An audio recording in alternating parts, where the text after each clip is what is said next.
Coming to you from the Radio for One studios in Franklin, Michigan. Welcome to the Detroit Cast. Big fan. Big fan. A show not just free of charge, but free of FCC regulation. Thank you for your support of the Detroit Cast. Oh, there it is. And without further delay, it's showtime. Please welcome the Detroit Cast. Here are your hosts, Mike and Jay.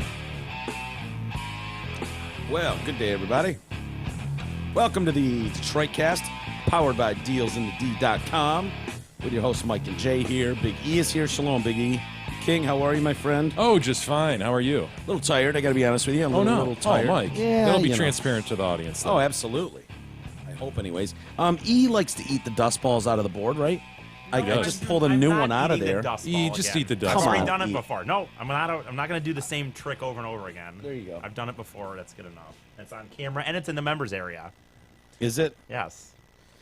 Didn't he gag a little bit? I thought that was fun when he did it last time. Yeah, when you told him that dust is mainly human skin cells. Yeah, I think, he gagged. yeah. He gagged. He did gag. Anyway, yeah, we're a little tired because we had to get up early this morning and head over to the... That's actually not why E and I are tired. But Why are you guys tired? Well, From the race? we were up at 5 o'clock the prior morning. So Okay, well, that you was have 2 days zero ago. excuse. It was zero. 2 days ago. All right, I'm not Dude, going to argue with you. I got up over at this. 9:30 that morning, Us just being like tired you is guys. going to be transparent to the audience right Fine. now. Bring it, Mike. Fine. Bring it. I got up Start at the show. 9:30 in the morning. Didn't have my first cup of coffee until 10:30. Okay. Then had some wheat waffles and syrup. So, dude, I'm right there Sorry with to get you up early today to go down to the Kowalski Quality companies, Yeah. where we toured the What? plants. I'm not allowed to be tired. Only you guys are allowed to be tired. No, but you're like, oh, we got up so early, we're tired. Dude, Wait, come for on, us, man. this was an early We start got up today. at 7 o'clock today. I think most people get up at 7 o'clock. Yeah, most people don't or don't want to. I don't want to, but it was worth it. Although we look like assholes right now. I'm looking at We us. have new health standards here in Radio for One.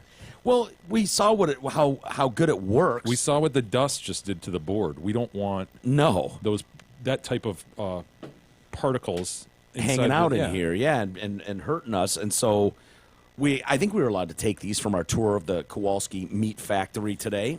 And so we've got some hair. And if you're watching this on YouTube, we're all wearing our hair nets and our beard nets. Does anybody think the beard net is a bit much? I don't believe for a second this is stopping. He looks like such an asshole. For one, I don't think men's beer hair falls out for the most part. We all look like assholes, but he looks like the biggest asshole. He pulled his hairnet down so it's like a condom. It's kind of rolled up on the sides. Yeah, it's like that. He looks like Yeah, that such would a be hard to dipshit. get used to wearing this every day. Well, is it meant for like Afghan beards, or is it meant for just like? But you're I think, supposed to wear it if you on don't- shadow. Anybody with any facial hair, righty? You've Yes. worked in the food prep business. Yes, in the restaurant, they really make a big deal about it. Though they do, though. It's like So what if you have the mustache? Is it supposed to go like this? I don't know. I think they have a mustache one sometimes. Shut up. I'm not kidding. Dude, we need mustache covers. I think. Let me. No, we wore the boot covers, everything. I mean, this I was- went all out. Yeah, it was something, man. They have arm covers. Yeah. You can put on for those big hairy arms, son of a bitches. It's cool. Which always creeps me out. We, but we saw pierogi being made. oh, We saw the coleslaw. I mean, it was a cool tour. it was spectacular. It was way more informative than I would have thought, and way more fun. Like, I was honestly worried. Last night, we weren't kidding. Last night, we made a bunch of sausages for fear that it was going to ruin it. Like, seeing sausages being made, we were never going to be able to eat them Yeah. again. Not the case. I mean, to be clear, we didn't go to a slaughterhouse. You know, Yeah. we just so this stuff kind of looks like dough. Honestly, he said in the business it's called dough. Yeah. I saw olive loaf dough, quote unquote. Yep. And it does kind of look like that. I mean, a bit more pink and gooey, but Yeah. it wasn't. Yeah, it wasn't like oh my Wasn't god, we creepy. just watched a pig being slaughtered and then they're gutting it and it wasn't Yeah. like that. No, not at all. I had no idea they made so much stuff. Oh man, There's so much stuff. there really is. I wondered if it would have been rude for me to suggest to Mr. Kowalski Tell to- someone how to do their business that you've been doing for 97 years. Yeah. Hey, Michael. That you slid in and on one day, no better. Jay does this. Here's Jay, my observation. Jay looks at companies and sees where they can cut costs. Yeah, and- you got a lot of products going here, Michael. Lots of lines, and I give them props for that. They're Yeah. delicious, every last one of them. But can we slim this down and can we focus it and then blow that up? You know, can we blow up the garlic bologna business, for instance? See what three? Because they've got a lot of stuff, dude. Hunter sausage, huge right now. We've got some here. We've been eating it, but What 3 products would you like? That was kind of awesome. We're walking through the Hunter sausage part, and there was a defective string. Yeah. It wasn't properly linked. So he's like, oh, here you go, the biggest Hunter sausage you've ever had. It's like 4 feet long. He just hands it to Mike. Mike's like, yes. And so I got to, I shared. I guess you got to go with their Franks, right? The ones that pop when you bite them. Isn't that their big seller? And then he said, like, the garlic bologna was enormous. Was huge. I've I never wouldn't have had thought. it. No, me but then either. they're typical just Kowalski, kielbasa, right? Like focusing on 3. But dude, what about this? What about the? Then you got These the others are pierogies. selling. They're not making them if they're not selling. I know, but I'm saying, like, what if you really concentrated on those 3 and really put your energies behind that instead of flipping out machinery and all that? You're talking about taking that place apart, though, dude. It's been there over 100 years. All right, just I mean, a suggestion. I mean, it was. Something about old buildings and seeing how they operate. Well, that was the coolest thing. Is this place wasn't like newly constructed in Novi or some shit, and we're walking through this pristine facility with stainless steel. shiny floors and stuff. Like, this was old school. This was like gritty Detroit, down in Hamtramck on Holbrook. but very clean. Oh yeah, I mean, Clean as it shit. has to be clean as shit, but it's like the construction, like the old stairwells with the metal stairs and or the cement stairs where it's all chipped out in the front of the block. The like old school. Yeah, I've been here 100 years. Deal with it. Right. Kind of thing. Bomb shelter signs, big giant steel doors, and smokehouse. It was the cool, man. smokehouse. It was. I think was I fun. still smell a little smoky. I don't Do know if it's you? coming out of my pores or if I Yeah. smelled it on myself. Well, the one when we were looking at the what do you call them? They I can't take him seriously. I know. For some reason, I can look at you and take Yeah, you you seriously. look but then- fine, But but- then E starts talking. the smoked sausage part. Those. Fine. Whatever. What? No. But we walked in there. And like they were smoking sausage at the time, and it like fogged up my glasses Hell yeah. and shit. And Dude, I the think that's- temperature changes in that place too, right? You walk in one area and it's like coleslaw is being cooked and potatoes are being cooked. Then you walk in another one Yeah. like 10 feet away and it's freezing. It was just crazy. Like there's 1,000 rooms in there too, where things are going on, and everyone's being occupied. felt very Wonka-like. It was very Honestly, Wonka. I was Like worried minus about the candy. Augustus Gloop over there, our buddy. Yeah. But he came out all right. But it was like, it's like this room. It's just 20 by 15, and it's freezing. And then you literally walk out the door, and it's 85 degrees. And it's like it's the weirdest thing. I loved going into like great grandpa's office too. Oh, yeah. That they've turned into because you just know, dude. Every important decision about pork in Detroit has been made in that room. was made in that room. And so there's this big like boardroom, and then there's this old school bar sitting there. It was very, if you've watched Mad Men, it was very Mad Men-esque, where these guys in the 50s, every decision was made over cocktails.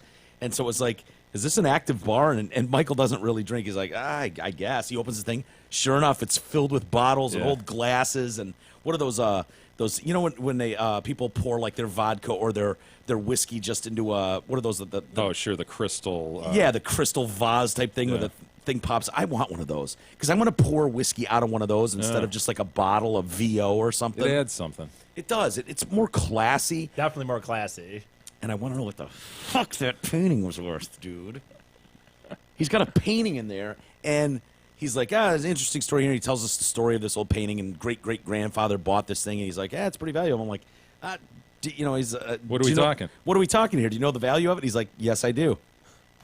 Moving On to the on, next room. and it was like, hey, wait a minute, man. Hold What's on, the value Wonka, of it? come back Yeah, here. what are we talking here? I need to know. I was telling him on the path as we kept going. I was like, look, man, I've kind of done some collecting in my days. I don't care what it's worth, but I kind of need to I got know. a Nikki Sixx base that I think was Nikki Sixx's once. It might so have been. I kind of know where you're in here with this, Michael. So just if throw, you could throw me a number. Throw me a ballpark. I'm saying I appreciate the art of collecting, and I've got do I have Eminem's outfit from 8 Mile? Yes, I do. I think, and I know what the Is he value gonna of let it you is. keep that? By the way, What's that?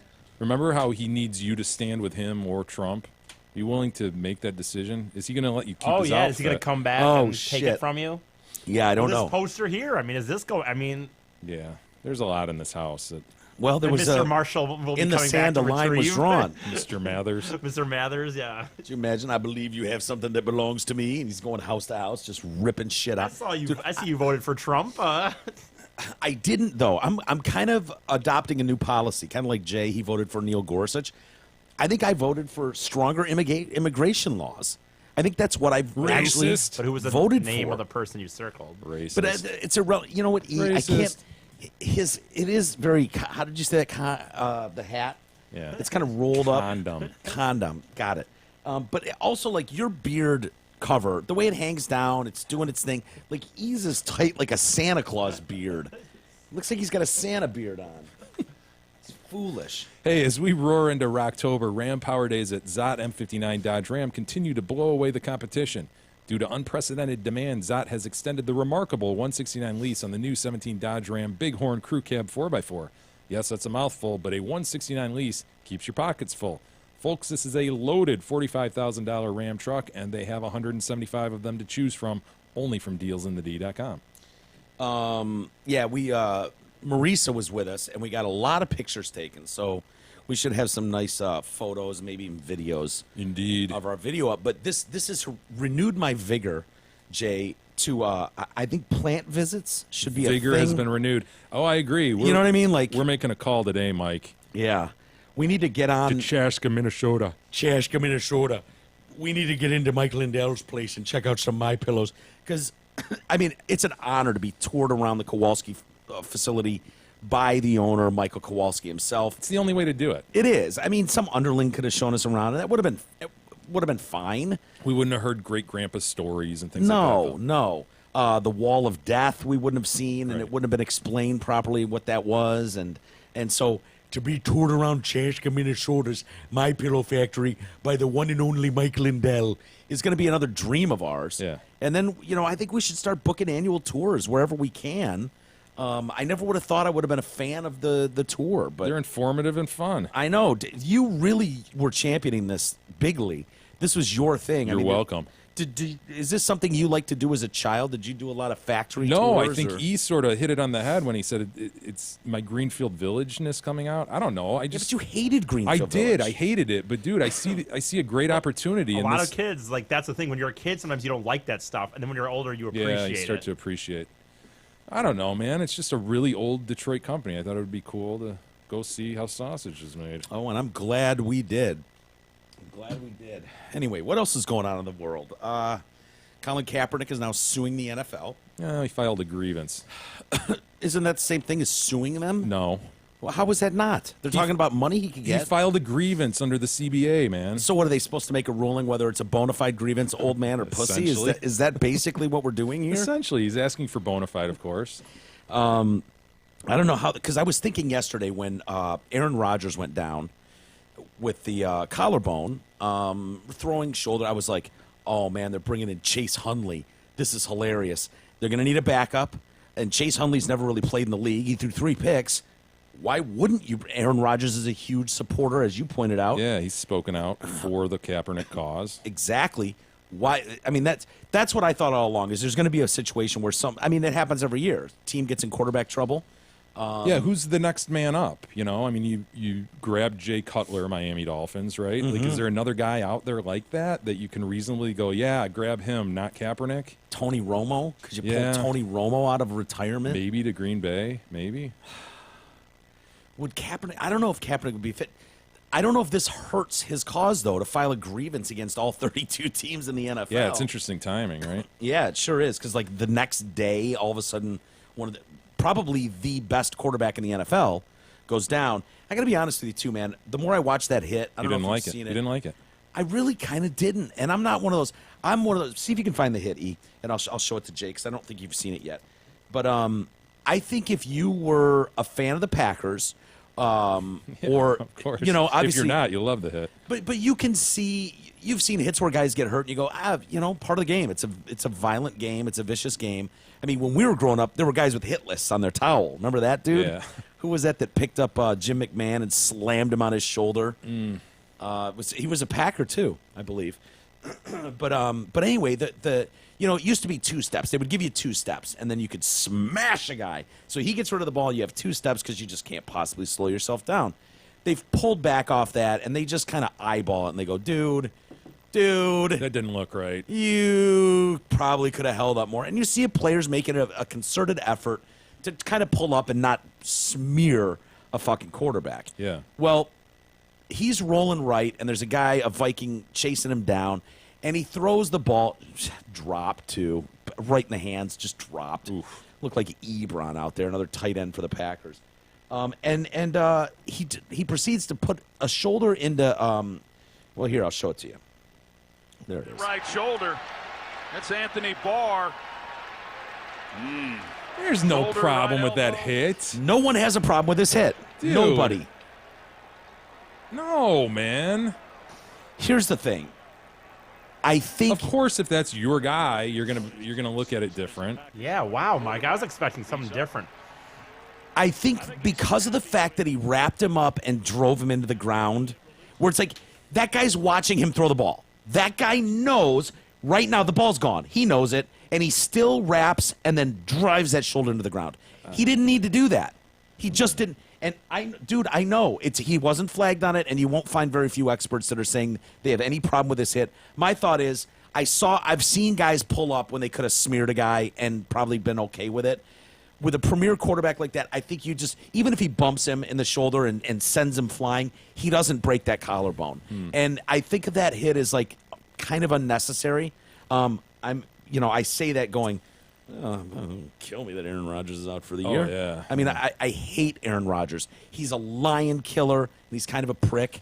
Boy, I thought I was going to see something way different than I just saw. I just have no problem with that. Really? Yeah, Yeah. most people don't. It's the football wrap. play. It's the wrap and the drive into the ground that I feel like was kind of unnecessary. But anyway, going back to Colin Kaepernick, it's unclear how much Kaepernick expects to get if he wins. The figure. So he's suing for collusion against the 32 NFL, or what did you say? He's filed a grievance for collusion. And some of the facts in here, Jay, are going to be that when I was reading this story, I'll tell you, and you're going to be like, dude, there's no fucking way he's going to be able to prove shit. So what is the point? If he wins, the figure is based on the money lost due to the collusion. That would be estimated by a case arbiter. So that's a third-party neutral guy that's going to go, okay, it's worth this. Kind of Ken Starr trying to figure out what 9/11 victims are worth. Sure. Was it Ken Starr that did that? I mean, they'll look at what he probably would have made, Well- and then how it damaged him going forward. So that figure would then be doubled under collusion rules. So they figure out a number, double it under collusion, or tripled if the defendants were repeat offenders. The arbiter could look at the salaries of free agents signed in 2017 as comparables. So you've got Mike Glennon, signed a 3-year deal with the Bears for $45 million. Brian Hoyer, 2-year deal with the Niners for $12 million. Jay Cutler, 1-year deal for $10 million with the Dolphins. And then you've got Josh McCown, 1-year deal with the Jets for $6 million. does the fact that this dude opted out mean anything to you? Because didn't he have 1 year left with the Niners? He did, 1 or 2. Did he opt out because he knew that they didn't like him protesting, or had he fallen out of favor in terms of playing time? By the end of last year, was Both. he playing? He wasn't hurt, right? He was never hurt. He was hurt early in the season, and they kind of went back and forth. But they were a lousy team, and there were people didn't like the taking a knee thing. And So I they went a think different direction, and he was like, all right, writing's on the wall. I don't have a future in San Francisco. I'm going to opt out. he opted out, but the Niners made it clear that they weren't going to pick up they weren't going to bring him back anyways. They were going to cut him. So it's half dozen to one, 6 to 1, half dozen to the other, right? Because if he knows he's going to be cut, why wouldn't he just leave? And I don't know. Eric Reed, who's been taking a knee with Kaepernick this whole time, he's been kneeling during the anthem still. You wouldn't leave because you'd want to appear that, hey, I wanted to be here, and now you've cut me, and you're the bad guy here, not me. He probably just never in a million years thought that he some fell team wasn't going to. backward into this whole thing, man. Yeah. He really did. Eric, it sounds like nobody knew this was coming, by the way, this grievance. Eric Reed is like, yeah, I'll have to follow up with him. It sure does seem like he's being blackballed. I think all the stats prove that he's an NFL-worthy quarterback. So that's his choice, and I support his decision. We'll just have to see what comes of it. But the league didn't really know. People were, hearing about it in the media. This is a Garrigus filing, right? Mark Garrigus? Yeah. Yep. Scott Peterson's former lawyer, Michael Yes. Jackson's former lawyer. Yes. I like lawyers who win.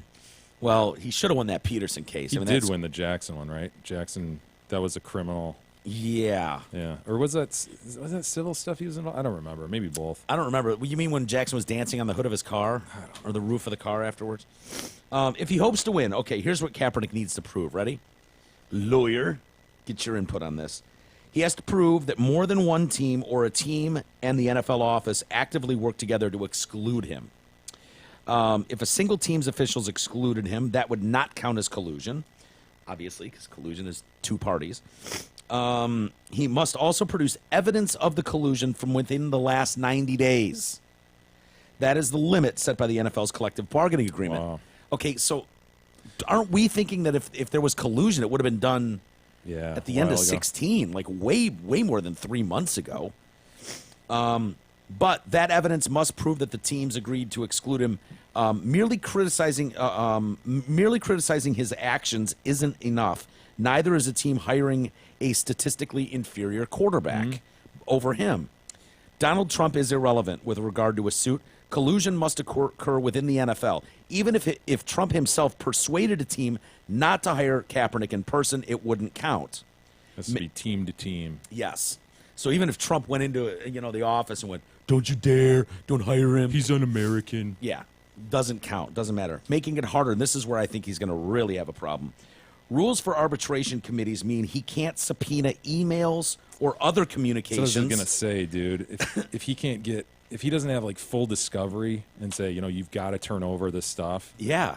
You have to have a mole, basically. You have to have somebody flip from the inside, like somebody who was privy to a conversation between Jerry Jones and someone else who goes, "You know what, dude, I was there." But what high-level dude who would have been privy to that is going to flip like that? You're going to be made public. You're going to have to be a witness. Would you? You for couldn't be. No, you're going to be made public. You're going to have to. Couldn't wear a bag on your head in court. You're going to have to either sign an affidavit or show up and testify. And so your identity is going to be known. I wonder if there's like one or two guys in front offices that are maybe who've really seen offended enough, by this. and And it's just like come full this, circle man. where you're like, you know what, Trump's involved now, and this is just off the rails. This is unfair to this guy. It's not beyond the realm, I suppose. Yeah, and let's be honest, you'd be a martyr. You'd be a hero if you were the guy that came out and went, "Look, man, I hate to do this. I love my job in the front office with the Cowboys or whatever, but it's just wrong, and I can't stand by and watch this anymore." This did happen. I remember Jerry Jones talked to Martha Ford, and they agreed. But that doesn't even prove it then. So then you have evidence of it, but the other side can go, "No, we didn't. Never happened." You know what I mean? There's a fact finder. The arbiter has to then... So you need Martha or Jerry to go, I feel bad. I did do that. I'm sorry. Almost. Well, I mean, or the fact finder could go, "No, this guy's more credible than the owner in this instance. I think the owner's lying."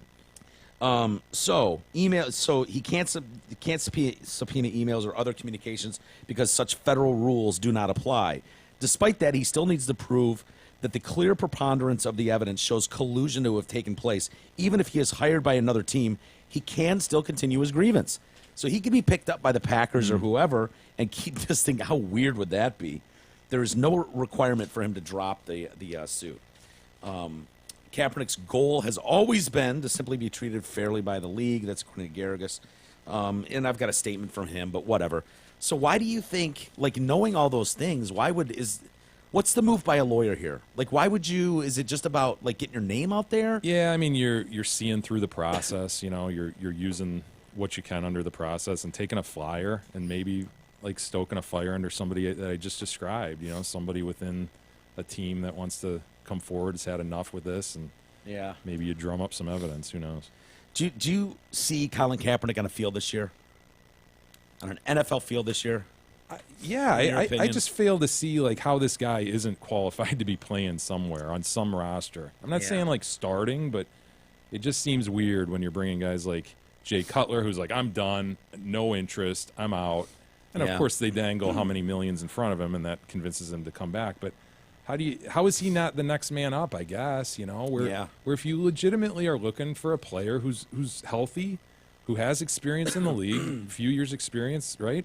Can run. Yeah, like he's got deer. He's got some ability, and you're going to point to guys like Jake Rudock or whatever. Like, really, are they that much better than him? It must be something about, like, look, I don't need the headache. It's not worth it. And I'm not saying when I say Jake Rudock, I've said that a couple times during these conversations, I'm not saying the Lions should cut Jake Rudock and pick up Colin Kaepernick. If they're happy with his style and they know the dude and they're happy with his development, by all means.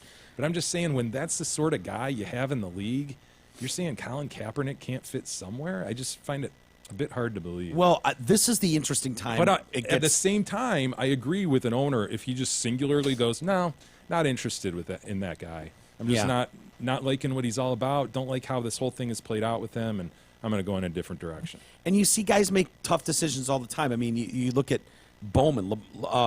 Navarro Bowman was cut by the 49ers. Linebacker, Super Bowl player, all-pro. Had that horrible knee injury in the championship game a couple of years ago and rehab back. I mean, the guy's a beast.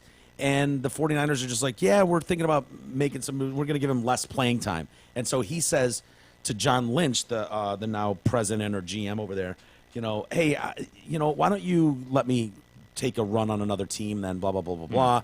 And they're like, okay. And then he came back the next day and was like, hey, you know what? On second thought, I will take a diminished role. That's okay. I just want to be part of the team and blah, blah. And Lynch was like, you know what? Once a guy's made the decision to take his head out of this place and sees himself somewhere else, it's time for you to go, man. See ya. Oops. Bye-bye. Oops. Cut.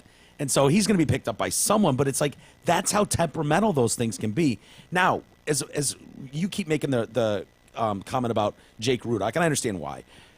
The interesting thing to me has always been, okay, well, if Matt Stafford gets hurt, like badly, and he's done for the year, and now you've got Jake Rudock in there, like at that point, you can't honestly say that there's a now what would have been a third string quarterback that he's not, that Colin Kaepernick isn't better like than somebody off your practice squad, really a rookie from Hawaii or whoever that guy was, seventh round pick, that's what I'm saying. Like he's right. Is he not the next man up here? He's reasonably. Am I missing close. somebody? And that's why I keep bringing up the Packers, where it's like, okay, now you've got Chase Hundley or whatever his name is coming in, and then who's his backup? And you're telling me the guy throws 3 interceptions, 1 touchdown. I mean, as expected for a rookie. You're telling me that Colin Kaepernick couldn't come in and do a better job than him? Yeah. He could. And so, I look at the 49ers situation, and they've got, who's your state boy? Brian Hoyer. Brian Hoyer. They yanked Brian Hoyer in the second quarterback for non-health reasons, just not making the ball move.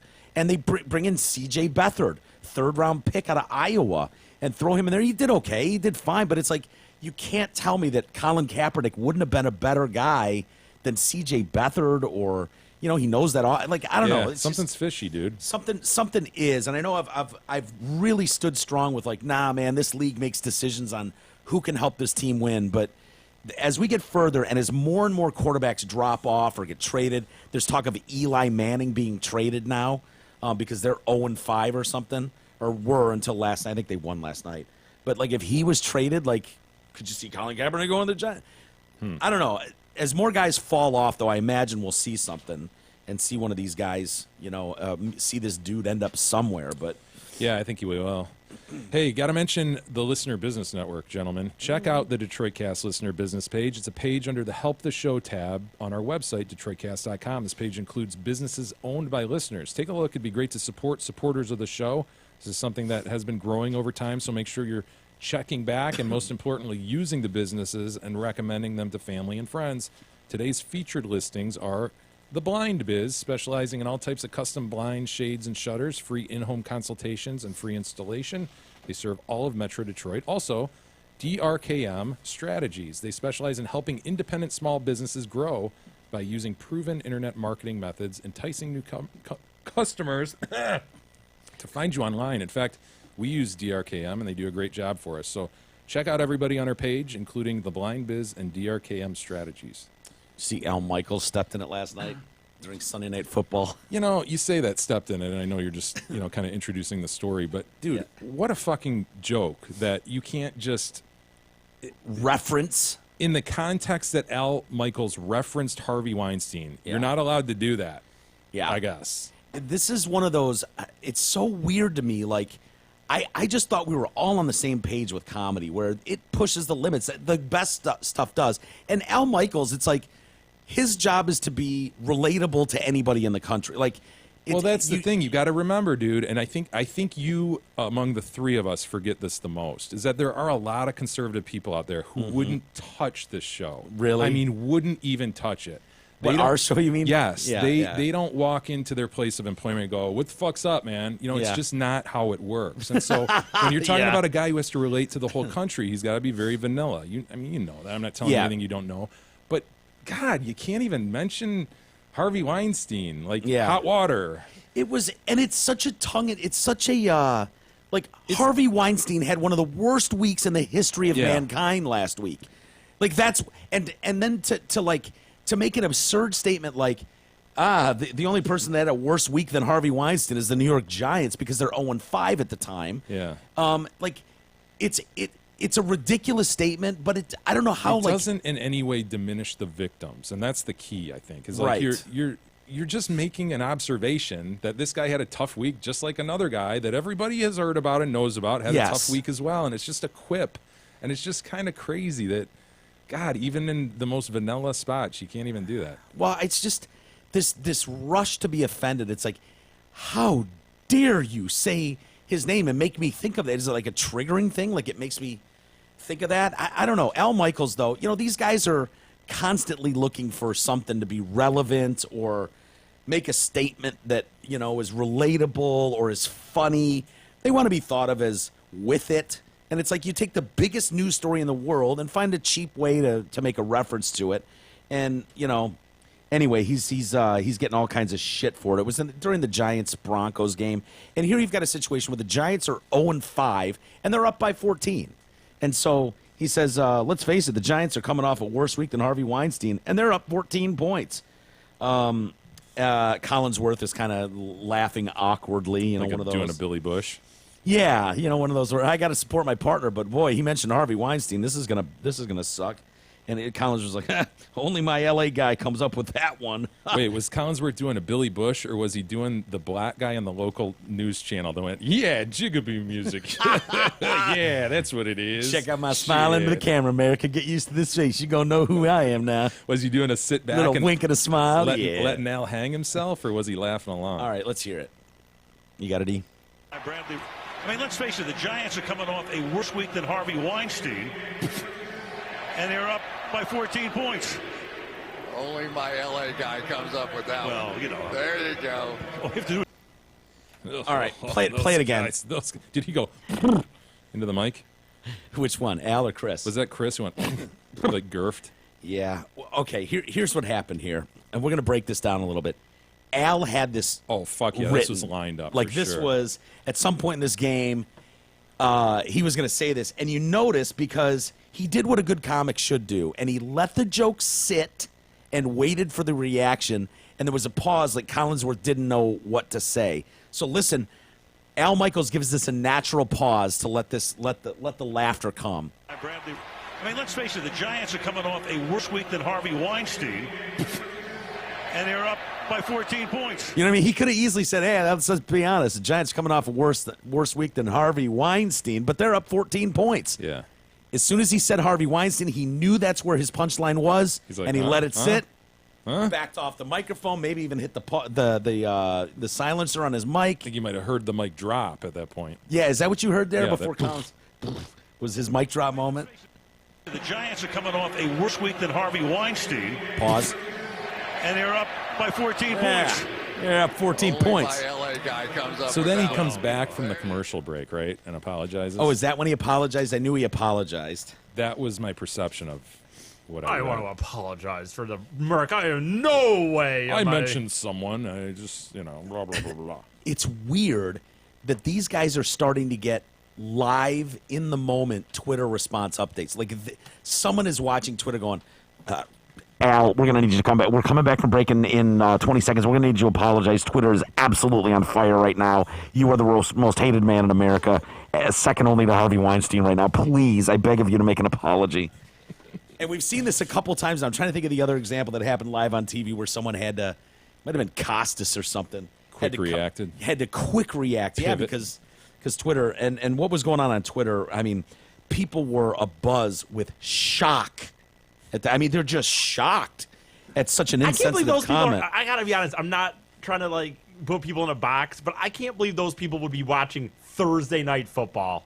I'm just Well, a lot of them, it's a gotcha thing, you know. It's like, oh well, too soon, buddy. Who are You got to these- hit him for that. I know you mentioned all the time. Go ahead. plus, keep in mind, you know, Trolls, man. Al I Michaels is white and he's like 70, which means he may as well have owned a plantation at some point. I mean, he is a racist, right? We haven't pegged it yet. We don't know exactly how, Yeah. but based on his age and his color, Well, this is he sexist, is. but I mean, obviously, you're right, racist as well. I'm sure. Yeah, yeah. So, Time for him to go. yeah, it's time for him to retire. And you know the criticisms, it's always the same. Fucking old man, out of touch old man. And a lot of Tassoons. A lot of people felt that this was just too soon. And so Lisa Guerrero, investigative journalist, must be funny, all caps, unless you've actually been a victim of assault. Settle down, Lisa. Settle down. Sean Pendergast. Okay, we got a hero coming in here. Sports writer from Houston. Added. Checking to see if Al Michaels is 70 years old yet.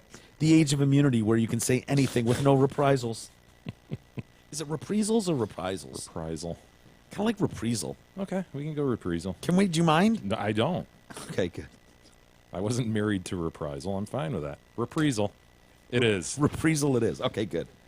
Colleen Wolfe, an NFL host and reporter in Los Angeles, said, I didn't just hear Al Michaels say the Giants are coming off a worse week than Harvey Weinstein. Did that really just happen? That's awesome. Just incredulous. I need to tweet this. Did I dream that? That was so utterly offensive. Wow. He really thinks the Giants losing a few football games is a worse week than Harvey Weinstein? Oh my God. Pretty controversial. Michaels, of course, issued an apology. Oh, man, I'm sorry I made a reference earlier before. I tried to be a little flip about something obviously very much in the news all over the country.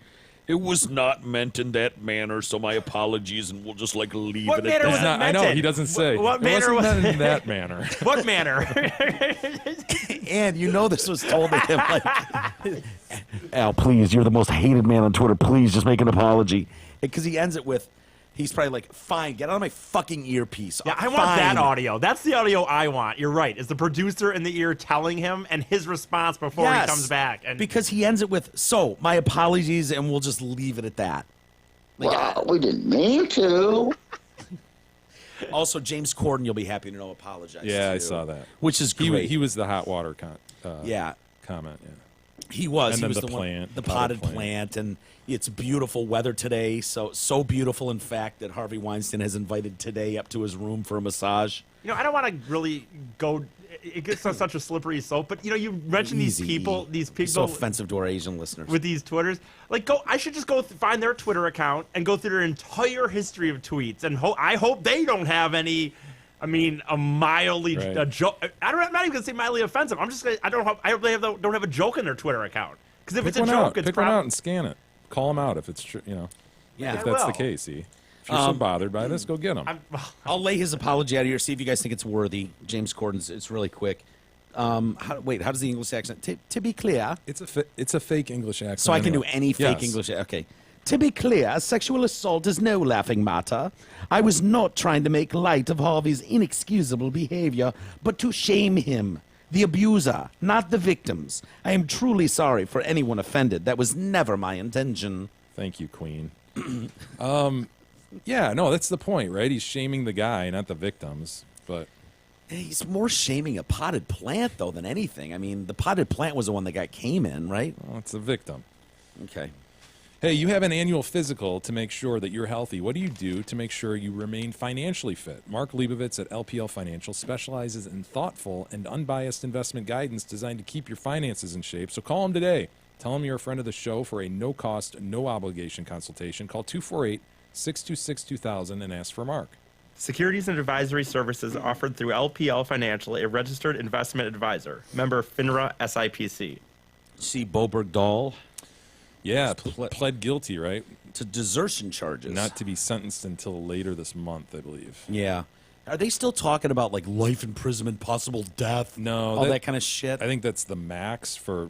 Weren't there 2 charges? Desertion and then fraternizing with the enemy or something. That's not the phrase, but some I'm not sure. It's not even close to the phrase.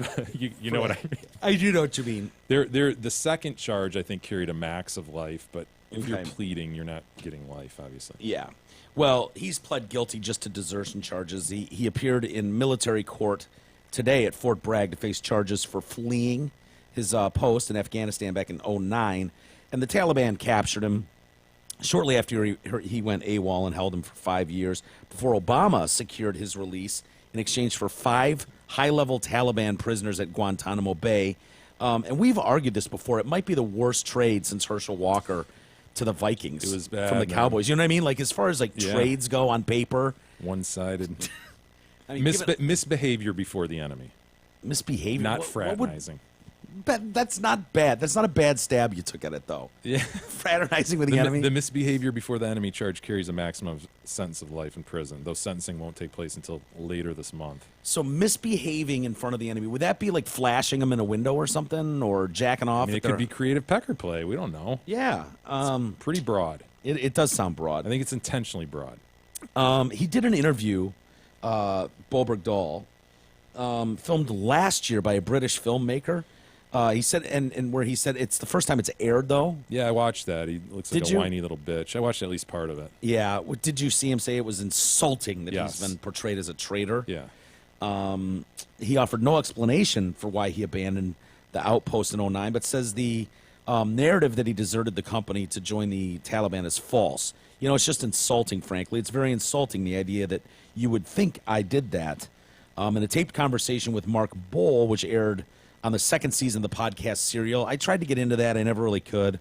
Bergdahl claimed he left his post so he could report his unfit platoon commander to senior officers. Because that's how you do it.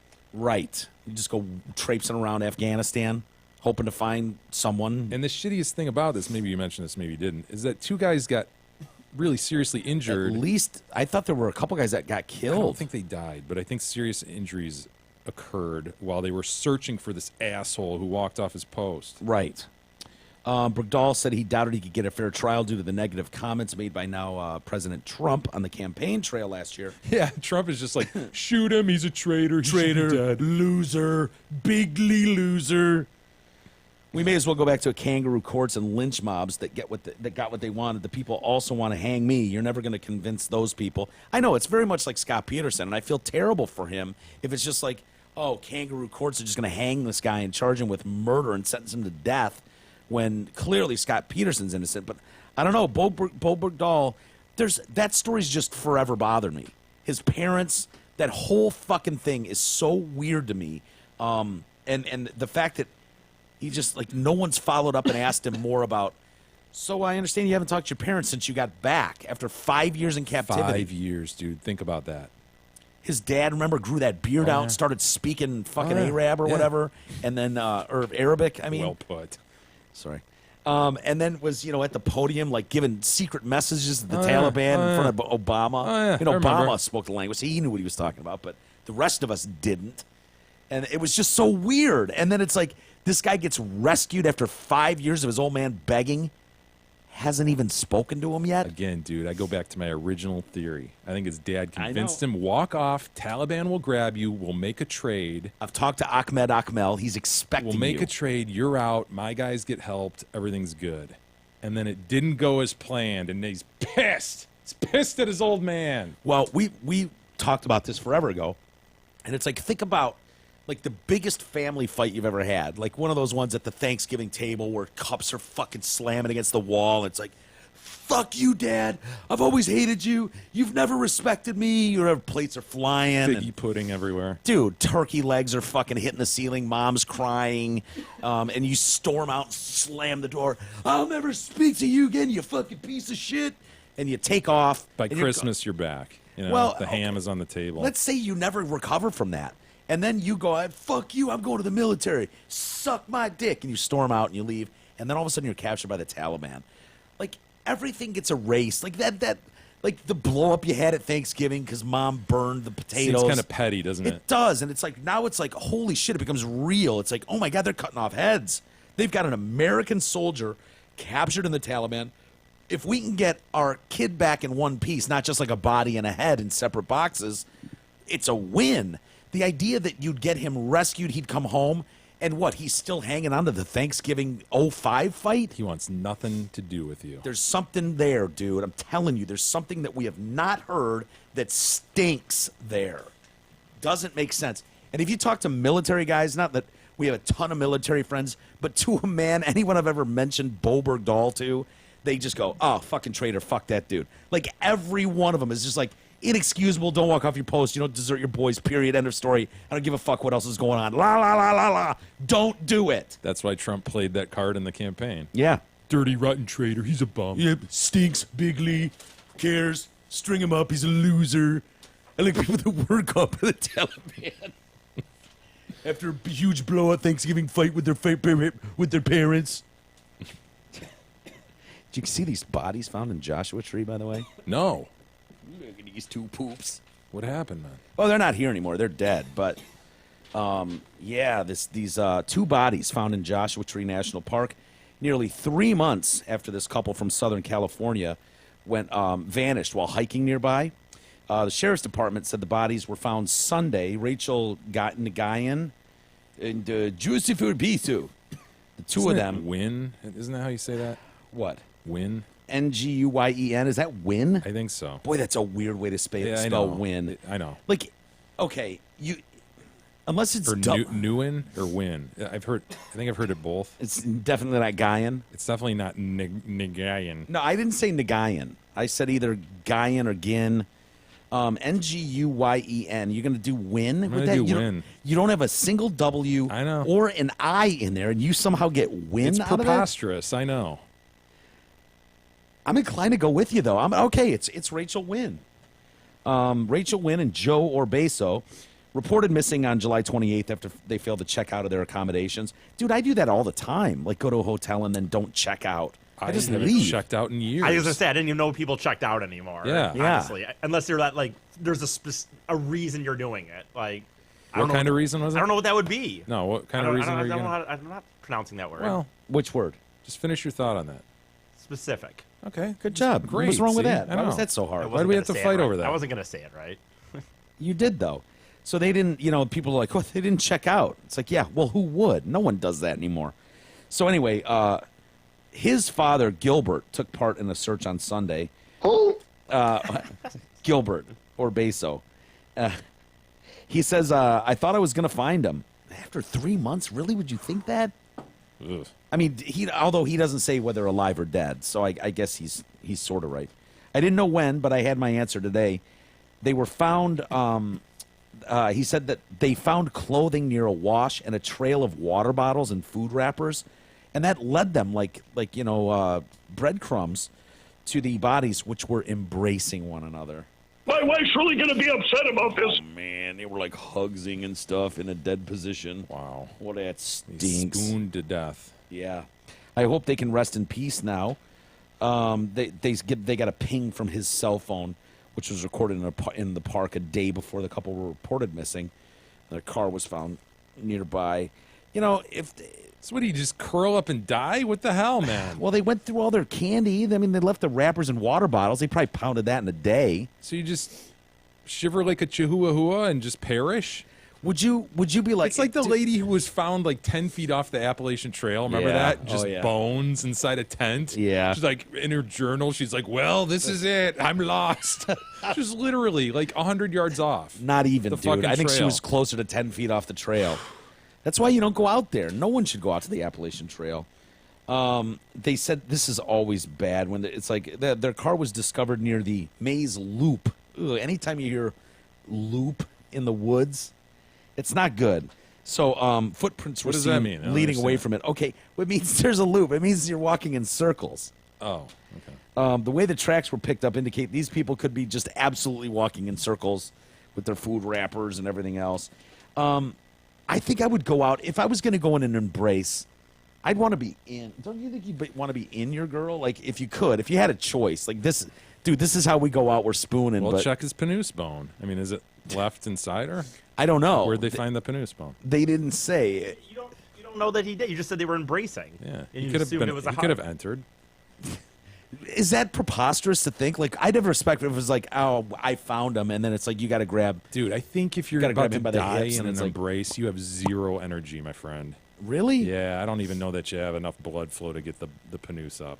I'd want it to be shown that I tried, though. I mean, you're usually, don't they say when you're freezing to death, you get really hot?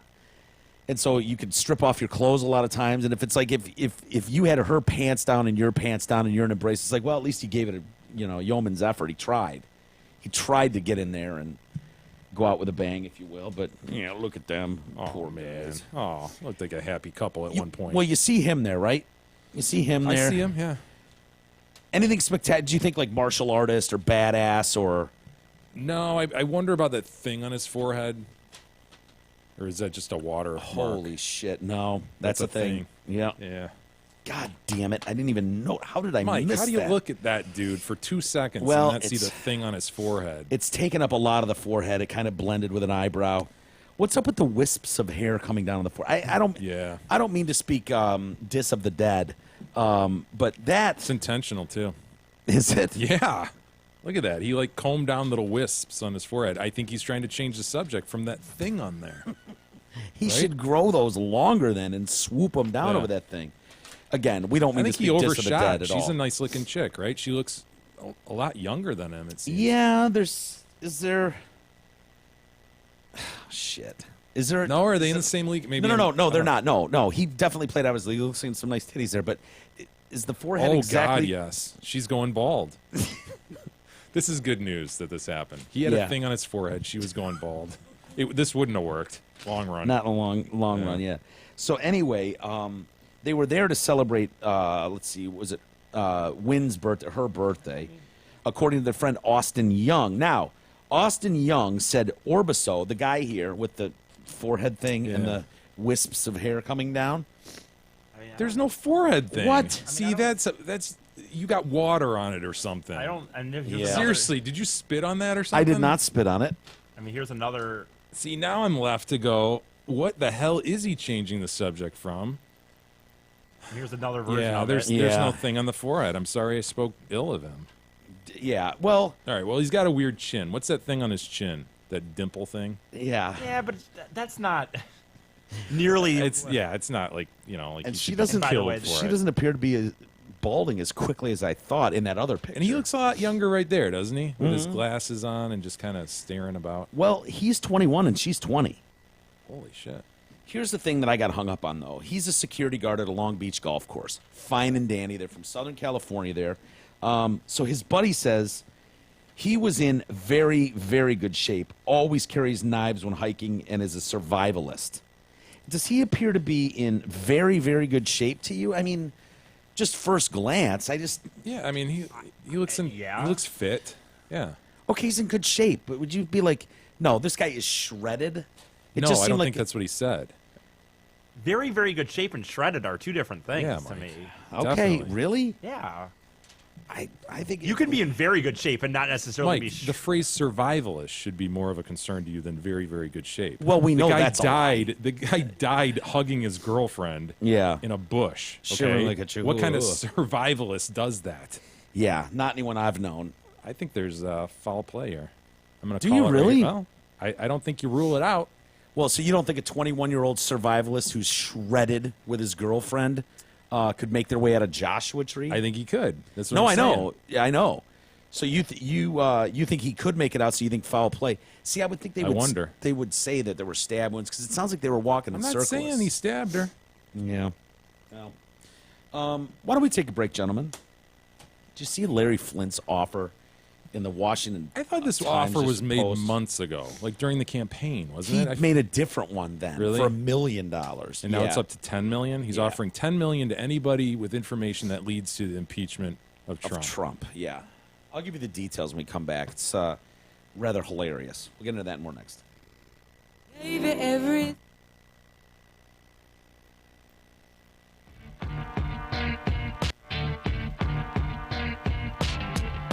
The Detroit Cast continues after this short break.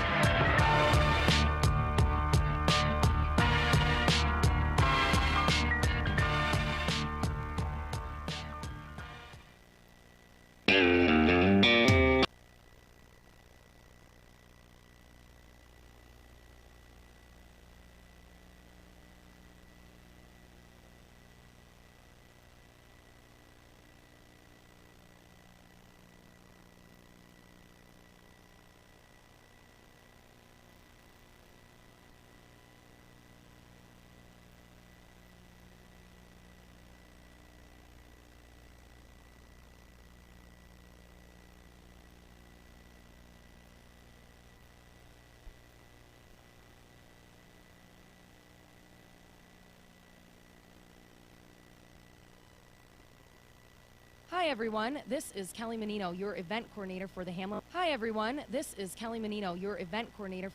Pubs. Did you know that Hamlin Pubs offer 2 private rooms at each location, both located in Shelby Township? We specialize in all kinds of events, from bridal and baby showers, dinner rehearsals, to corporate luncheons and wedding receptions. My team is committed to making your occasion your most memorable event. Give me a call today so that we can plan your next event. Call me at 586-596-1425 or visit our website at hamlinpubs.com. Hello, and welcome to the information line for the San Francisco Jacks, where you too may see the thing itself. If you're going to San Francisco. Not so fast. Hi, Detroit. It's me, Jerry, the voice of the San Francisco Jacks. And I'm not going to San Francisco. In fact, I'm leaving San Francisco and making my first trip ever to Detroit. Welcome to motherfucking Detroit, goddammit, Wonder Boy. You may have heard my voice over the last 20 years, but now you can come out and meet me in person.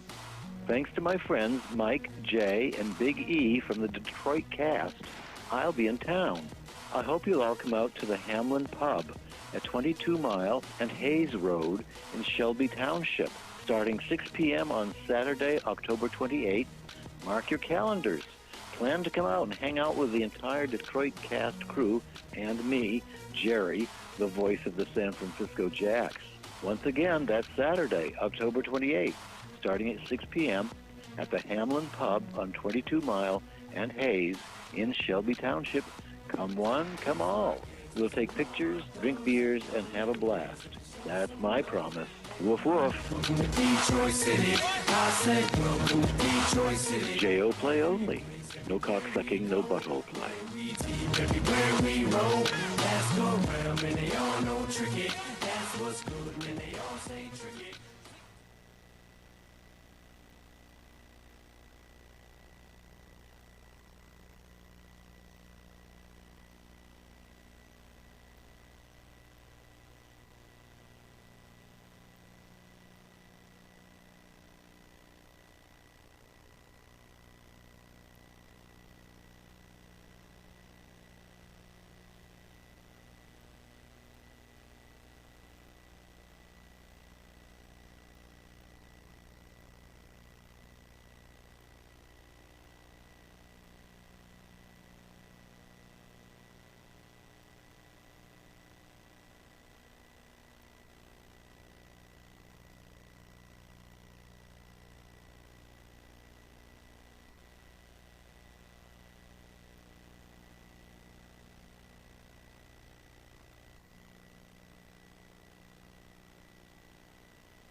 The Detroit Cast continues now, bitches. Here's Mike and Jay. All right, welcome back to the Detroit Cast, powered by DealsInTheD.com. And Jay, I got to be honest with you. After I always want you to be honest with me. I know I'm not always honest with you, but I'm trying to be. And after our tour of the Kowalski plant today, as you know, because you were there, we stopped for lunch. I think I gained a newfound respect for spaghetti eaters who use a spoon. No. I honestly... That guy was a douche. Well, look, if he would have been trying to show off, and we've all seen that asshole show off his spaghetti eating skills with a spoon, but I didn't get the feeling that this guy was trying to prove anything. Let's lay down some context here, okay? He's at a chain restaurant, an American chain restaurant, eating some fucking spaghetti dish. Looking like a tool with his at business. noon on Monday. Dude, that is everything that Jay talks about, dude. Bring a tea over and shit, like, to me. Like, that dude is a douche. I can't believe you had such respect for this guy. You almost stopped on our way out and complimented him. I almost did. Spoonery. I paused at his station, and then I was like, nah, I'm just going to let him be. He wasn't looking for attention. He wasn't trying to impress a date. He was just there, and here's why I gained respect for him. When I eat spaghetti, I don't dare at a restaurant, but even when I do at home, I tend to spin fork, and then slurp, and I end up getting that one loose or two long noodles that you have to suck up, and it sprays spaghetti sauce everywhere. Hold on, I'm trying to create a visor with my hairnet. Oh, cool. That light above you is just kind of... Is it blinding? Sorry. That's kind of nice having a visor. Yeah. Like that. But this guy was holding conversation, looking his counterpart in the eye, had his spoon, and he was good. He was quick. He'd done this before. He'd spooned it into a perfect ball. It was a perfect ball. No loose spaghetti ends falling off. Fuck that guy. And he would eat it and just carry on his conversation. Why was he using a spoon? So that he didn't get spaghetti juice all over his fine shirt. That's bullshit. I don't know, dude. Spin it against the bottom of the bowl or whatever the hell he was eating out of. I don't know. I'm just telling you, I felt like that guy's onto something there with his spoon, with his spaghetti. It worked for him. It's not as bad as Chopstick Guy in an American Chinese restaurant. Definitely wasn't as bad as Chop. Well, I don't know, dude. Dude, yeah, no. It kind of is. Chopstick Guy in an American Chinese restaurant is trying to impress people, period. End of story. So is that guy today. I didn't think he was. If he was on a date, I would have a completely different... you know what? I don't care if he was trying to impress somebody or not, but there's a reason he's doing it. It's against the normal convention, so why is he doing it? Dude, it's not like he was cutting a candy There's bar no with a practical fucking reason. fork He's and trying to knife. explain so spaghetti juice doesn't go... No spaghetti juice is going to go all over you just by twisting it against the bottom of the bowl. Since when? Eating it does a lot. How does the spoon stop spaghetti juice from getting on you? I'm just telling you, the way he laid the spoon down and lightly twirled into a perfect ball. It was a ball. And then he would just take his bite.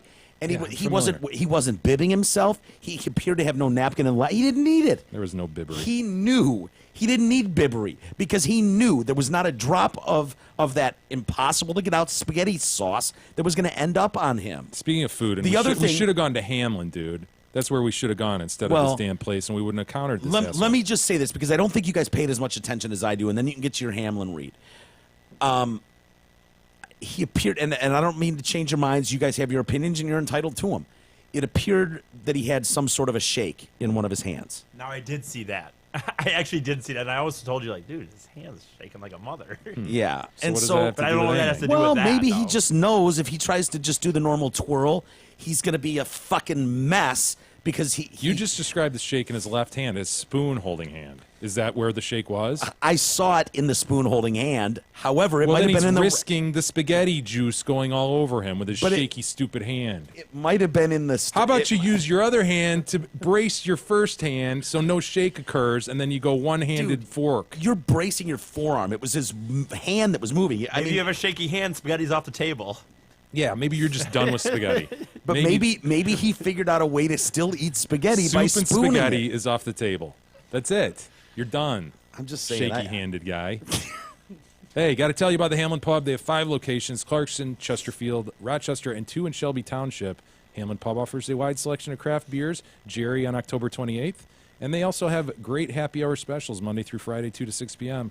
and half off appetizers on Monday. Check out all their specials at all 5 locations. Check out HamlinPubs.com for more info. Did you see Miguel Cabrera hit with a paternity suit? I saw that. Oh, Miguel. Yeah. Oh, Miguel. Dude, he's worth hundreds of millions of dollars. If he wants to get some strange... Only one is not that bad, I would say. You know, good point, E. I mean, just one and all Aren't these there years? a couple of brats involved, though? It's like 2 kids, isn't it? Oh, with her? I don't know. Okay. Yeah, the woman suing Cabrera is named Belkis Rodriguez. E, can you say her name? Really quick. Belkis Rodriguez. Rodriguez. Oh, he's been working on it. Not bad. That was the best one yet. He's been Seriously. working on the rolling R's. Can you try it with the full name? Belkis Rodriguez. Belkis Rodriguez. Is her first name really Belkis? God, what a pretty name. Belkis? You tell me. I mean, how would you pronounce that? Belkis. Shit. It's Belkis Rodriguez. Belkis. Don't try to pretty it up. Dude, it's Belkis. Belkis Rodriguez. Don't pretty it. When you say that, all I can think of is Joe Dirt. But he's like, it's Dirt Tay. He's like, don't pretty it up, boy. It's dirt. Joe Dirte. She's a Florida woman, filed her paternity suit in Orange County Circuit Court in Orlando. So he was apparently down there, and I don't know what is she suing for? Like, happiest place on earth. You know, money? Child support. Yes. See, I feel like she doesn't deserve What shit. do you mean? I don't feel. He gave her the golden ticket. He produced a little mini Cabrera in her belly. I mean, that's good enough. Power hitter. Yeah. I mean, the guy's a little power hitter. Yeah, he's first ballot Hall of Famer. In 19 years. Well, then the deal should be this he lotto should- ticket pays off in 19 years. Maybe there should be a settlement where he pays up until the situation, and then if it turns out he's awesome, he gets that money back because it's like, okay, like this guy's good enough. Maybe. Return. So maybe that should happen under the law. Only in cases like Well, where then your why dad is- is Miguel Cabrera, though. Okay. Okay. Larry Flynt. Mentioned him just before the break. Larry Flynt needs to go away. Look at him in his... I thought he had gone away. Honestly, I hadn't heard of that dude in a long time. Look at that chair. Donald Trump. What is that? A pink jacket he's wearing, and he's sitting in a gold wheelchair. Yeah. But, dude, doesn't that... Look at that wheelchair. It looks as cheap as wheelchairs get, but then it's just gold. Somebody dipped it in, or spray painted it gold. Yeah. Don't you think if you're Larry Flynt, you ball out your chair? Yeah. I mean, if you're willing to go Throw a gold motor chair, on this son of a bitch at least. well, he kind of likes having some black dude push him around. Yeah. That would be fun. Actually, it looks like a white guy. He's got a white guy pushing him around. Cool. Good for him. Yeah, but I would think you would just have some baller ass chair with music, with some nice, I don't know, 6x9s behind your head. Yeah. Something. But yeah, a little bit of power. But no, this looks like your standard everyday old grandma chair. Standard issue. Yeah, and then he just dipped it in gold. He still has those shit ass like gray rubber for his hands. Yeah. Yeah, it's not a good look. I wouldn't even have those on there for the option for me to push myself. No, that's the kind of baller I'm I'd talking have the about. joystick. Only like Terry had. Bag up, Terry. Put it in reverse, Terry. What you doing, Terry? But you see how your hand can slip, just like Terry. Yeah. Bag up, bag up. Bag up, bag up. Oh, Lord, Jesus. Oh, Lord. Can you find that video, please? Oh, Jesus. Yeah, this video of the Terry. Hold on, he's checking a text. No, it was from one of our people. Sorry. Yeah, the Terry video. Okay. Terry video. I just kind of want to watch Terry. That look on his face, that sideways. I love how genuine. You pointed this out, Jay. How genuinely concerned for Terry he It went is. from terror, like, Yeah. oh my God, genuinely concerned for this man's health and well-being, to just utter joy. There's T-Bone trying to help Terry. Like, fucking T-Bone, he's all tatted out. Two cars come. Two cars come. Terry got some sweet socks on, or what are those? car Little come. Velcro shoes? Nah. Those are braces. Car's gone. Look at T-Bone with his American flag tennies on. Yeah. Bag up, bag up. Bag up, Terry. He can't Put get it it in reverse, Terry. He can't. Put it in reverse. Oh, Lord, Jesus. Oh, Look at Terry. Oh, Jesus. Come on, Terry, you got it. What you doing, Terry? Look at T-Bone trying desperately to help out. Look at his face. How you doing? Fucking Terry. How you doing, motherfucker? Yeah. Now that knows Terry's okay. Tara's all right. He loves Terry. You can tell there's genuine concern. Absolutely loves Terry. So anyway, back to Larry Flynt. He has offered $10 million in exchange for detailed information that would lead to the impeachment of Trump. He took out an advertisement in the Washington Post, full page, announced further details for his proposition. The attempt to impeach Donald Trump will strike many as sour grapes. Yeah. Yep, exactly, it will. You could have just ended things right there, Lawrence, by Democrats to overturn a legit election. But there is a strong case to be made that the last election was illegitimate in many ways. After 9 tumultuous months in office, Trump has proven he's dangerously unfit to exercise the extreme power accrued by our new unitary executive. After losing the popular vote, I love that one, the losing the popular vote argument. Yeah. It's like scoring more runs than someone in a baseball series, but losing the series. But we scored more runs than you. Yeah, everybody says that about the Cleveland Indians and the Cubs last year. Yeah. So after losing the popular vote, Trump was installed only by the quirks of our antiquated electoral college, enacted as a concession to lower population slave states allowed to count slaves as 3/5 of a citizen, even though they couldn't vote. A real anachronism? Is that the word, anachronism? Today in multicultural society. He's willing to, he's aware the quest may have some consequences, Mr. Flynt is. He's willing to take the risk rather than settle for what he referred to as 3 more years of destabilizing dysfunction. To succeed, impeachment requires unimpeachable evidence. That's why I'm making this offer. Buried in Trump's top secret tax returns or in other records from his far-flung investments, there may be a smoking gun. Did he make some financial quid pro quo with the Russians? Ooh, maybe. Has the business of the United States been compromised to protect the business of the Trump empire? We need to flush everything out into the open. Did he say flush it out? Did he really say flush it? Yeah, which is kind of fitting for all the whiz videos and stuff. I love how he's like, Trump is a sexist and a misogynist. And I'm like, dude, you know you're Larry Flynt, right? You didn't forget that you're Larry Flynt. Great point. Right? Like, you have chicks like in the most dehumanizing positions ever in the history of time in your magazine. Like, even in the 80s, they were taking whizzes on the floor and stuff. Kind of groundbreaking. Yeah, it kind of was. But as far as like respecting women, I never got the feeling like he respected women, Larry Flynt. Like, maybe. So you were right, Jay. He did have $1 million reward for anyone that could have some damning evidence before the election. That wasn't enough cheese. Yeah. To me, this is about as pointless an endeavor as you can. It's a pointless offer. It's a pointless offer because here's the thing. The people that want Trump impeached, they've been trying to find this smoking gun for 1.5 years now.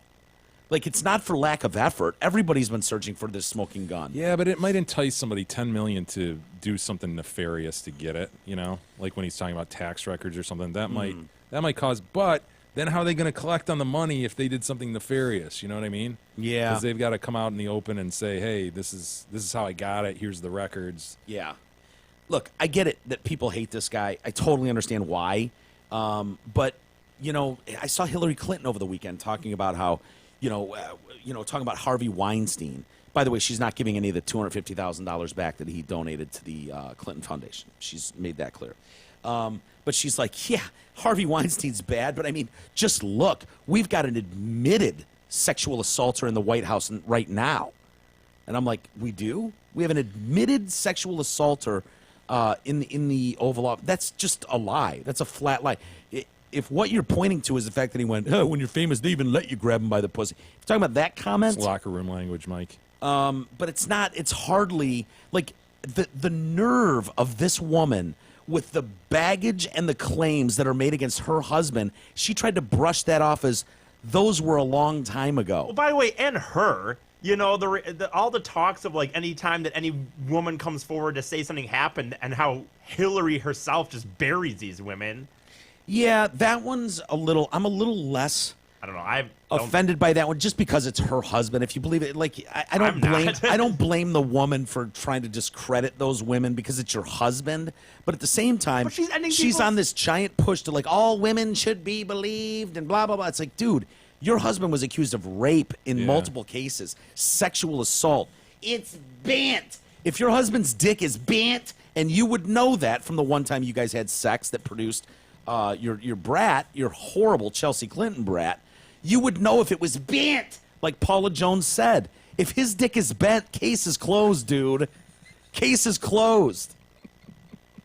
Paula Jones is to be believed. It's bent. If that thing is bent. Yeah. So anyway, my thought is the smoking gun has been searched for, and as the most they've come up with, he's racist because of his comments day one about Mexico and the border. That's where we get the racist claims Which are from. taken out of context. Totally taken out of context. So if there's more to that, if you've been searching for this smoking gun, anybody produce something that says he's racist. You can't do it. Sexual assault claims. Those ladies that accused him, that went up in flames in a day. In 24 hours, that story was gone. That's right. At most, they showed that he talked nastily toward the women who won the Miss Universe or something, called her fat pig and she should lose weight, that sort of thing. I mean, if you're looking for sexist type comments, that's where that went. Yeah, and the other one that they love to push was the, he would walk in the room at the Miss America pageant or whatever. Remember that? He would walk in the back. Yeah, and everybody feeling comfortable because they were changing and all that. Which I don't believe. Now, I can't say for every woman. Could there be a girl back there? But, dude, I remember going to some of these things with Amy from time to time. And if there's a pageant going on, or if there's a stage where these girls are doing quick changes and going out there, from what I remember, these girls have they're just like fucking go, pants off, new ones. Like they're not worried about some dude walking in, or it's kind of like an NFL locker room. It's just part of the business, and it's not something where it's like you'd think, like people are like, oh my God, there's a guy in here. Oh my God, like they're being but I could changed believe it's different though if Trump comes strolling in and is like looking them up and down, and leering them, and what about this one? And I should good, bad, not bad, could do better. You're looking a little bigly. And I guess I should state that by and quantify that and say maybe a little different at a Miss Teen USA pageant, which I believe he was accused of in one of those. But my point is, if there were these women out there who had these horrible stories about him, about misogyny, believe me, you would know they've been searching for him forever. There's been incentive to pull these stories out for a long time, and they've not come out. Remember the second most clear example of racism they could find was attacking his fucking father in the 70s for a violation of not renting to black people. Right. And I'm sorry to break it to you, America, that practice has gone on long before the 70s, as atrocious as it is, through the 80s, 90s, and probably still in places today. It's horrible, but it's true. Mike making a very controversial statement. It is true. Dude, I don't even want to talk about it. It's fucking awful. It's awful. But I had a realtor say that to me when I was first looking for a house. Like, oh, you'll be glad to know that in this neighborhood they don't sell to black people. And I looked at her and I was just like, are you kidding me? And she was just like, yeah. And I was just like, she's like, good for home values or something like that. And I'm thinking, you don't even know me. That's incredible. Dude, that was said to me personally when I was looking for a house. And I was just appalled by it. I was just like, I can't believe someone would just say that to my face. It's not like a age-old friend that could be like, hey, by the way. He must have put out a vibe. You think? Nah, I've been known to do that. Maybe that's what it was. This guy's racist for sure. Oh, this guy'll do this. This'll kill. I know the company I'm in. Hey, dealsinthed.com has several dealerships for listeners to choose from. One that doesn't get enough attention is Zott M59 Toyota in Waterford. Yes, they have the same ridiculous deals you've come to expect from our friends at Zott, as well as a fully certified state-of-the-art body shop. So get to Zott M59 Dodge Ram in Highland, Zott M59 Chrysler Jeep in White Lake, Zott M59 Toyota in Waterford, and of course Zott Ford in Holly, and support our podcast while enjoying a world-class experience on your next new or pre-owned car or truck or SUV, only from dealsinthed.com. Should we get some email, Jay? We do have some email, Mike. Did you see, by the way, Chuck Schultz's house burned to the ground in California? Remind me who Charlie Schulz is. Chuck Schulz, Peanuts creator. Oh, no shit. Yeah. Yep. Sorry to hear that. He's dead, so it doesn't matter. But, you know, I mean, it was his house that he built back in the 50s or the 70s or something. And, yeah, whole thing burned to the ground. I guess the Charles M. Schulz Museum, also in that same city, is doing fine, which is where he kept most of his original cartoons and drawings. But, yeah, he died at the age of 77 back in 2000. His wife, Jean, was the one still living there. She make it out? Jean's okay. Craig Schultz is also okay. They all live kind of by each other. And Monty Schulz is also doing Good. okay. But yeah, I mean, obviously stuff from my dad and their life together is all gone. Yep. Like I said, most of the original work is still there, but That shit under control or what, man? what? The whole fire thing. Yeah, I don't think so. We just move on to something else Yeah. in terms of CNN and Fox and MSNBC and all that. Another shiny object over here, and we moved on to a Yeah, different Trump story. probably said something, Yeah. or Kaepernick over here, or Meantime, Bowe Bergdahl. Northern Ooh. California continues to burn. Just raging. Wow. By the way, Peanuts, written and illustrated by Chuck M. Schulz from 1950 through 2000 when he died. Fuck. He was still doing that for 50 years. Still moving the football every time. Yep. He introduced us to iconic characters such as Chuck Brown, Snoopy, Peppermint Patty, and Violet. Which one's the lesbo? Is it Patty? Yeah, Patty's a lesbo. Which one's Violet? Is that her girlfriend? Violet? Yeah. The fuck's Violet? It was Marcy. Sir? Sir? Remember she'd call him, Marcy she'd call was her a dyke too, right? Yeah. Yeah. But wait, Peppermint Patty, who was the one I that don't know was... who Violet is. Pull up the characters, dude. Why wouldn't you mention Linus? How can you or- not mention Pigpen, dude? Dude, Pigpen. Who was the one with the blanket that sucked his thumb? Was Linus. that's Linus. Which one played the 88s real good? Yeah, Tickle that the was, Ivories. Yeah. Schroeder. Schroeder. That's Violet? I'm not sure I'm familiar with her. Which one said Sir all the time? That wasn't Marcy. Yes, man. No, dude. Marcy reported to Patty, Peppermint Patty. those two were a lesbian couple. Yes. Which one pulled the ball away? Lucy. Okay, Marcy and Lucy. You're making my bones hurt. Sorry, dude. You're right. So Peppermint Patty was in a long-time gay relationship with Marcy. Marcy, yes. Okay. Marcy All would right. take her glasses off, leave them on the nightside table, and Yes. go down on Patty. And go down on Patty, and then they would skizzer all night. Yeah. Okay. And then that other cunt would pull the ball away from Every time. from Chuck well, he was a blockhead. He never figured that out. Never. Mark writes in, hello. Oh, I hated this one too.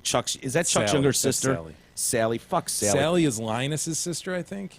Isn't that true? Or is it Linus and Lucy who are lined up? Which one's the only brother there? Oh, yeah, dude. Remind me of his name. He was a cool cat. He had a cool name, too. Yeah. Come on, Isis. Find his name. It's going to kill me if not. All right. Mark writes in, hello from Slovenia. Holy shit. Slovenia? Jay, Wait, Jay, that's hello where, from Slovenia. Is that where Mrs. Trump's from? Is she Slovenian? Oh, maybe, yeah. That's in Europe, Etard. Just wanted to let you know. Wait, Franklin, right? Franklin. God damn it. That was on the tip of my tongue. Just wanted to let you know, says Mark from Slovenia, that you have an international reach that's growing. As I have introduced your show to my coworkers here, keep up the great work. He wants us to start calling E instead of tard. He wants us to use bedek. Bedek is Slovenian word for fool, and that's what my coworkers are calling E. It seems that tard self-translates to all people. So tard doesn't work for him. We need to use bedek. Is there something harsher than Bedek? I like Yeah, Bedek. like fucking fool. Yeah, like retarded fool. Can we say retarded Bedek? Tard Bedek? Bedek tard. Look at Pigpen. Genius. He walks around and there's just dust everywhere. It's the Big E of the cartoon characters. Like if you drew Big E, including those, yeah. So Okay. Sally is Chuck's sister. Lucy is Linus's sister, I think. Pigpen is genius. Marcy's the dyke with Peppermint Patty. Yeah, like I said. Yeah. Who's Frida? Never heard of her. Franklin. Shemmy? Is that Shemmy? Never heard of him. Violet Gray? Peggy Jean? Who are these people? Go back. Dude, when you're writing this shit for 50 years, you got to start, coming up with new shit.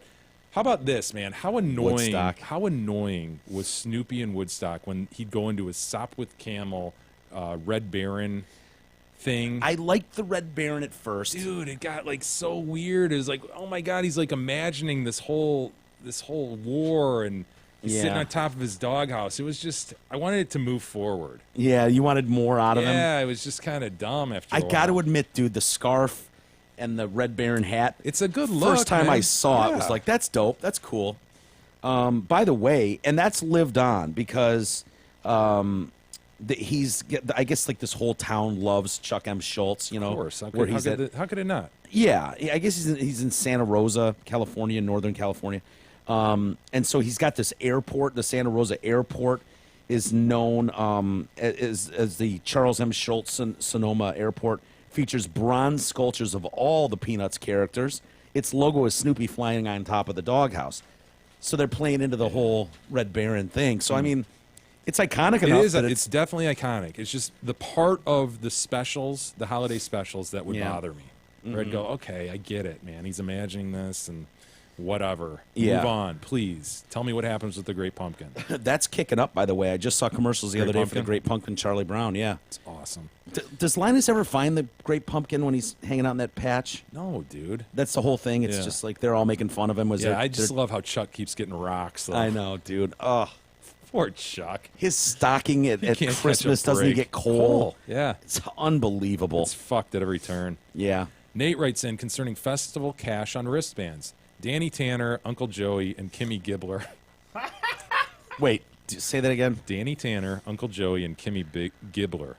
Kimmy Gibbler was that goofy-ass, Nerd. dumb chick, the friend of the girls. The Bessick from next door. Yeah. How's the name? What we're supposed to call E again? It took 900. Yeah, the Bedek. The Bedek. Yeah. It took 918 shows, but for the first time, I felt compelled to email in defense of the E-tard. E's grievance about debit cards at festivals has been a recent point of contention on the show. The validity of said grievance is neither here nor there. Instead, I'd like to focus on Jay's claim that E has talked about his friends putting money on their wristbands ahead of time in order to enjoy a cashless festival experience.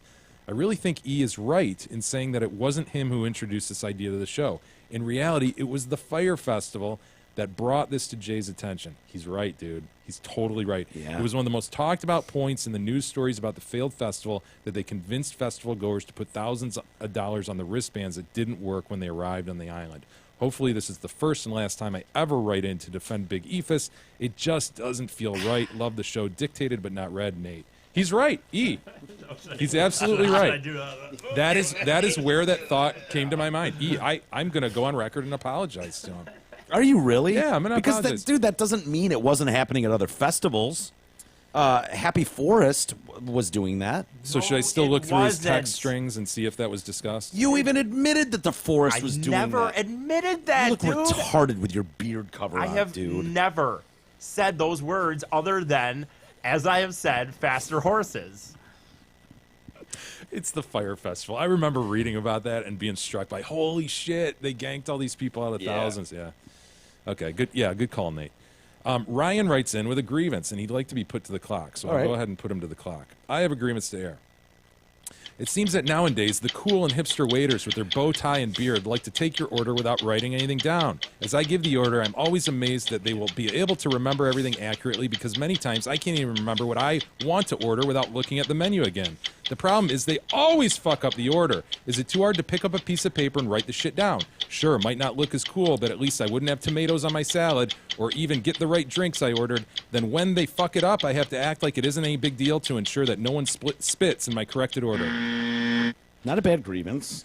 I think it's a great grievance. This is something that's bothered me in the past. It bothered me today when we were at the It happened today. The restaurant today. It was like, what the fuck, dude? Just take a second and jot it. I'm a note taker. Yeah. So to me, there's no shame in writing something down. There just isn't. First off, this is not a new concept. This is not hipster. Oh, I know. You're Tuesday. right. It's been going on. We a long used time. to do this at Roosevelt's back when we were 19 years old, when we were waiting tables. It was the cool thing because there was always one Derek in the group. God damn it, son Derek, that was smart enough to just go up to a table of 20. Be like, go ahead, what do you want? And just rattle around the whole table and get it all right. And then all the chicks would go, oh my God, he's amazing. I want to suck his dick later. He didn't write anything down. And then remember when they asked us, like, I bet you $5 I got my balls hanging out underneath my apron? Right. And they would take the bet and he would lift his apron and his balls would absolutely be hanging out. He made millions in fives. That was two twos and ones, really. But that was our New Year's thing. That was our New Year's bet to the women, and it happened all the time. It was great. A lot of fun. Anyway, I would do that. I would run that game at a 2-top. Perhaps a 3-top. Yeah. You start getting into 5 and 6, you know. That's what I feel like. They're just pushing it, and they're trying to be cool, and the Yeah. risk is all on you. It's all on you for what the reason Ryan says. You fuck it up, and then the person really can't bitch at you because then they're risking you spitting their food. Yeah. The kid today did it to us. He got everything right, I believe.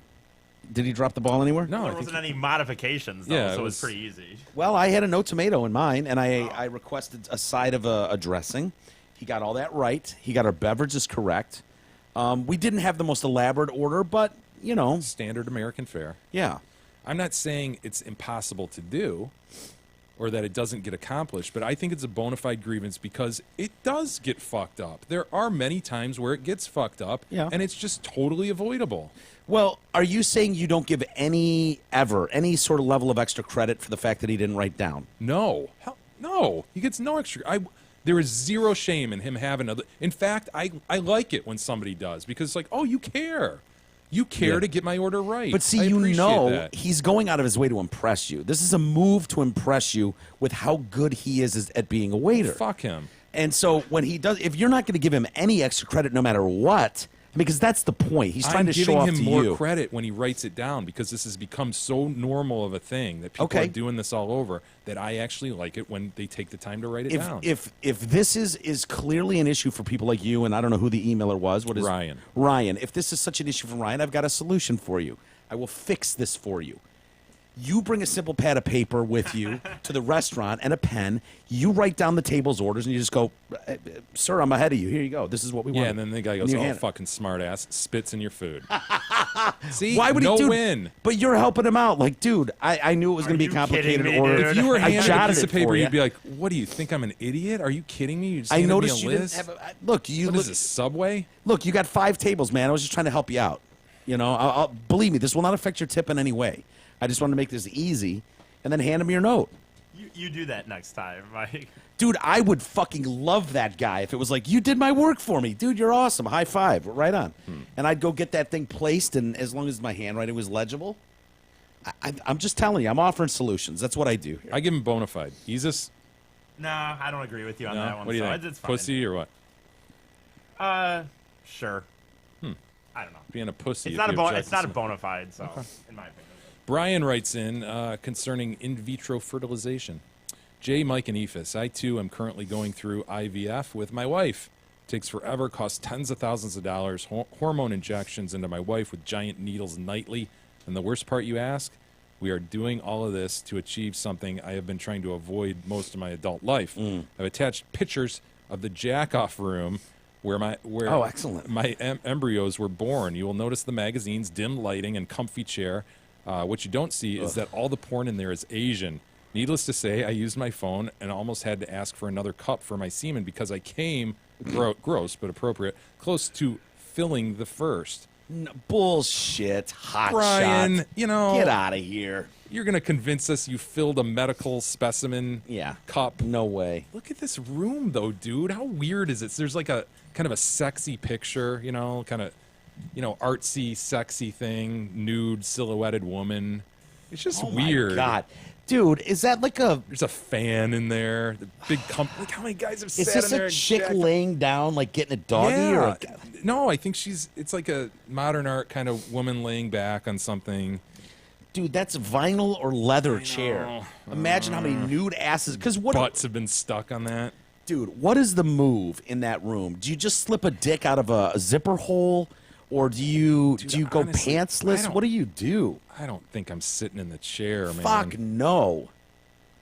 I mean, maybe that chair's for your girl to sit in so you can stand above her. Great point. You know what I mean? Maybe that's the why don't point they of let that the chair. chick in? Or do they? I think they do.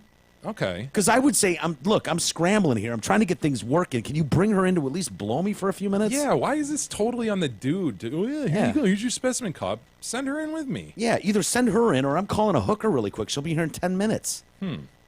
Yeah, so Brian says, I came close to filling the first. They tell you to hold it for 2 to 5 days prior. I was at the 5-day mark, and the little swimmers couldn't wait to get free. I was done in like 5 minutes, apparently a bit too fast because all the nurses asked me if everything was okay. You walk out with it. No, he's everything a okay? man in the room. Yeah, I just blew. He should have stayed in there and like watched some TV for an hour. Yeah. No, the move is this, dude. I don't know why. You go in for your initial consultation. They go, here's your plastic cup. Here's your lid. Take this home. Don't do anything for 5 days, and then bang your wife, pull out, and jack into this cup, and then bring it into us. Yeah. Like, what is the need for this dumb room? Like, we're together. Or I like putting my panus in her. What's the problem? If you need it hot and ready, then you bring her in the room too, and you allow, you know. And then your wife comes out like, I got it. She's got it in her mouth. Where's the cup? Where's the cup? Hold on, I'm going to lose it. Where's the cup? And they give her the cup really quick. She's like, ugh. And she just spits it into the cup. Yeah. I mean, that seems like No, why are you thrown in there alone? Yeah. Some sort of jail? Some sort of prison? I'd be fearful there's cameras in there and all the nurses and doctors in the other room just howling. Look at that button dick trying to come in the cup. Honestly, does that, like, they're trying to make it not look clinical and all this stuff, but really, dude, are they setting any sort of mood? That was probably the shit in 1970 when that room was put together with the wood walls and the tan chair and 70s Asian porn. No, dude. We'll save the rest for tomorrow, Mike. All right. Let's call it a day there. And is there anything else we need to mention? E, did you want to mention we didn't get your dancing video. Shit. Damn it, Marcel.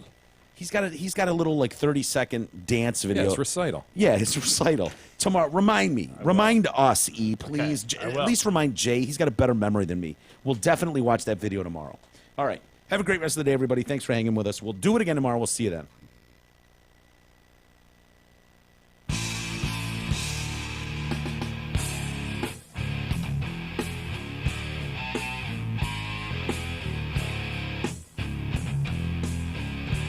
You've been listening to the Detroit Cast with your hosts, Mike and Jay. From all of us at Radio for One Studios, thank you for listening. And as always, thank you, Detroit.